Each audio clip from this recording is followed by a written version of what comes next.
Subscribe now and press the bell icon. Never miss an update.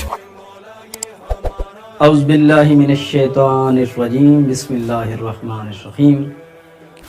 اللہ رب العزت نے امام حسین علیہ السلام کو چند خصوصیات ایسی عطا فرمائی ہیں جو جناب آدم علیہ السلام سے لے کر پاک پیغمبر تک کسی نبی مرسل کو یا کسی وسیع نبی کو عطا نہیں فرمائی۔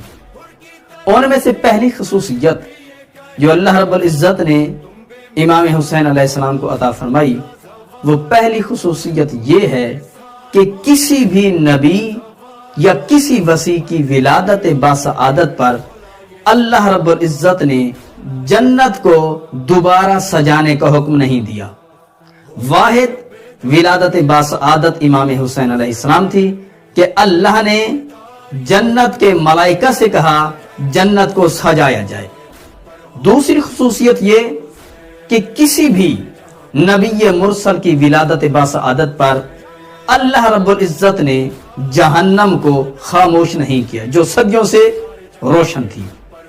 تیسری خصوصیت، اللہ رب العزت نے حتیٰ سلطان الانبیاء کی ولادت باسعادت کے موقع پر بھی بہت زیادہ معجزات رونما ہوئے، حتیٰ کہ روایات میں ملتا ہے کہ جناب فاطمہ بنت اسد نے جناب ابو طالب علیہ السلام سے کہا کہ اے میرے سرتاج، اللہ رب العزت نے آپ کو ایسا بہترین اور عزت اور عظمت والا بھتیجا عطا کیا ہے کہ جس کی ولادت باسعادت پر اتنا ماحول منور ہو گیا کہ ہم نے مکہ میں کھڑے ہو کے مختلف مقامات کی زیارت کی، لیکن پھر بھی اللہ رب العزت نے اپنے محبوب کی ولادت باسعادت پر بھی جنت سے ملائکہ کو مبارکبادی کے لیے ان کے گھر نہیں بھیجا۔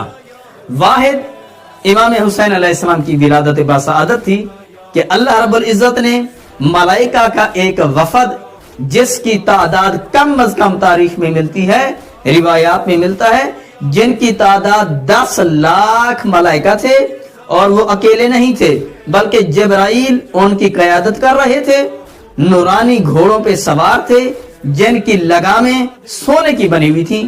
یعنی اس بہترین قسم کی مبارکبادی سے اگر نوازا گیا تو امام حسین علیہ السلام کی ولادت باسعادت پر نوازا گیا۔ تو چوتھی خصوصیت جو اللہ رب العزت نے امام حسین علیہ السلام کو عطا فرمائی، جعل الامامۃ فی ذریۃ الحسین علیہ السلام، کہ قیامت تک آنے والی امامت کا سلسلہ اللہ نے نسل حسین ابن علی میں رکھا۔ تو ایک شخص نے بڑا عجیب سوال کیا امام حسن مجتبیٰ سے کہ اے فرزند رسول، ذرا یہ بتائیے کہ اللہ رب العزت نے قیامت تک جو ہادیان دین کا سلسلہ جاری و ساری فرمانا ہے، تو بتائیں وہ ہادی آپ کی نسل سے ہوں گے یا آپ کے بھائی حسین کی نسل سے جاری ہوں گے؟ تو امام حسن مجتبیٰ کہتے ہیں کہ اے شخص، وہ میرے بھائی حسین کی نسل سے جاری ہوں گے۔ تو وہ شخص کہتے ہیں اس طرح فرزند رسول، کیا آپ کی عصبت میں کمی نہیں ہو جائے گی؟ تو امام علیہ السلام فرماتے ہیں کہ اے شخص سن، جو حسین 9 اماموں کا باپ ہے، میں اس حسین کا بھی امام حسن مجتبیٰ ہوں۔ لہذا اللہ رب العزت نے 9 اماموں کا سلسلہ امامت جو قیامت تک جاری و ساری رہنا ہے، وہ نسل حسین ابن علی میں رکھا۔ پانچویں خصوصیت اللہ رب العزت نے جو امام مظلوم علیہ السلام کو عطا فرمائی، وہ یہ ہے کہ جعل الاستجابۃ تحت قبۃ الحسین علیہ السلام، کہ اللہ رب العزت نے قبہ حسینی کو وہ عظمت عطا کی، کائنات کی رد شدہ دعائیں قبہ حسینی کے نیچے قبول ہو جاتی ہیں۔ چھٹی خصوصیت اللہ رب العزت نے امام حسین علیہ السلام کو یہ عطا فرمائی کہ جعل الشفاء فی تربت الحسین علیہ السلام، کہ کائنات کی لا علاج بیماریوں کا علاج تربت حسین میں رکھا۔ اور امام جعفر صادق علیہ السلام کا بھی ارشاد ہے کہ حنتو اولادکم فی تربت الحسین علیہ السلام، کہ اپنی اولاد کی تہنیت کرو، اپنی اولاد کو پہلی گھٹی تربت حسین سے دو، خاک شفا سے دو۔